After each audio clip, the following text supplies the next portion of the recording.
చేపల వేపుడు ఎక్కడ? ఇదిగో ఏమిటిది? చేప. ఇది చేప. చేపల వేపుడు అంటే చేపను తీసుకొచ్చి పెద్ద పెద్ద ముక్కలు కోసి దాంట్లో ఉప్పు కారం బాగా పట్టించి సలసలకాగే నూనెలో కరకరగలాడేటట్టు వేయించేదానివి. Welcome to Farzana vlogs.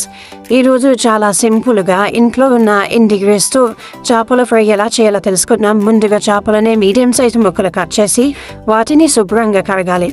దాని తర్వాత దాంట్లో ఉన్న చేపల ముక్కలు ఉన్న నీరు మొత్తం పోయే విధంగా పొడి చేసి పక్కన ఉన్న వేరే గిన్నెలు దాన్ని యాడ్ చేయాలి.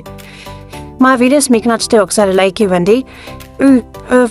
బౌల్లో ఉన్న ముక్కల మసాలా రెడీ చేయాలి. మసాలా ఫస్ట్ 2 చెంచాల పసుపు, 2 చెంచాల కారము, 2 చెంచాల ఉప్పు మీకు తగినంత. పాన్ పిండి కూడా మీకు ఈ ఫ్రైకి మీకు తగినంత వేసుకోవచ్చు. 2 స్పూన్స్ గరం మసాలా, 2 స్పూన్స్ అల్లం వెల్లుల్లి పేస్ట్.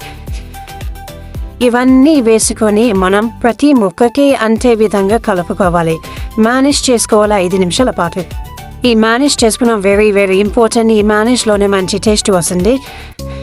ప్రతి ముక్కకి పిన్ టు పిన్ ప్రతి ముక్కకి అంతే విధంగా బాగా కలపాలి.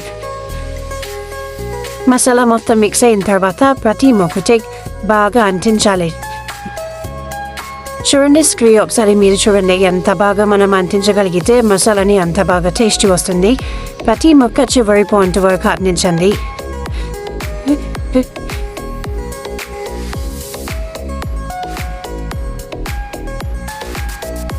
పూర్తిగా మేనేజ్ చేసుకున్న తర్వాత మనం స్టవ్ మీద ఒక ప్యాన్ని పెట్టి కళాయిలో తీసుకుంటే ఎక్కువ ఆయిల్ అవుతుంది కాబట్టి మనం బాగా టేస్ట్ రావాలంటే ఇటువంటి ప్యానే కరెక్ట్.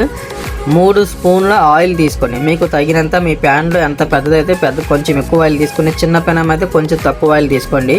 3 స్పూన్ల వరకు మనం ఆయిల్ని తీసుకోవాలన్నమాట.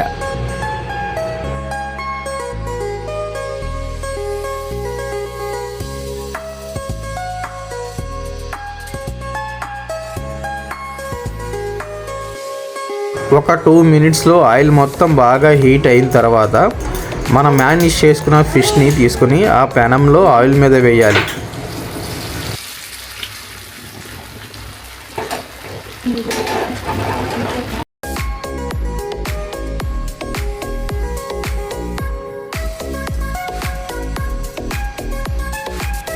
మన ఫిష్ ఒకవైపు కాలిన తర్వాత మనం దాన్ని అటు ఇటు తిప్పుతూ ఉండాలి.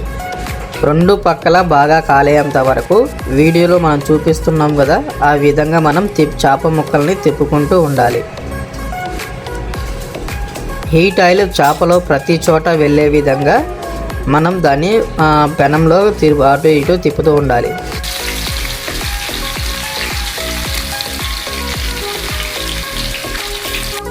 చూస్తుంటేనే మా నోరు ఊరిపోతుంది కదా. ఈ చేపల ఫ్రై చాలా టేస్టీగా ఉంటుంది. ఈ వీడియో కనుక మీకు నచ్చితే ఒక లైక్ చేయండి, సబ్స్క్రైబ్ చేయండి. మీకు తెలిసిన వాళ్ళు ఎవరైనా ఉంటే వాళ్ళకి షేర్ చేయండి. ఇలాగా తక్కువ టైంలో మనం ఇక్కడ చేపల ఫ్రై చేయవచ్చు. ఫైనల్గా చేపల ఫ్రై కంప్లీట్ అయిపోయింది. ఇది మీకు ఇష్టమైన వాళ్ళకి ఇవ్వండి, మళ్ళీ అడుగుతారు.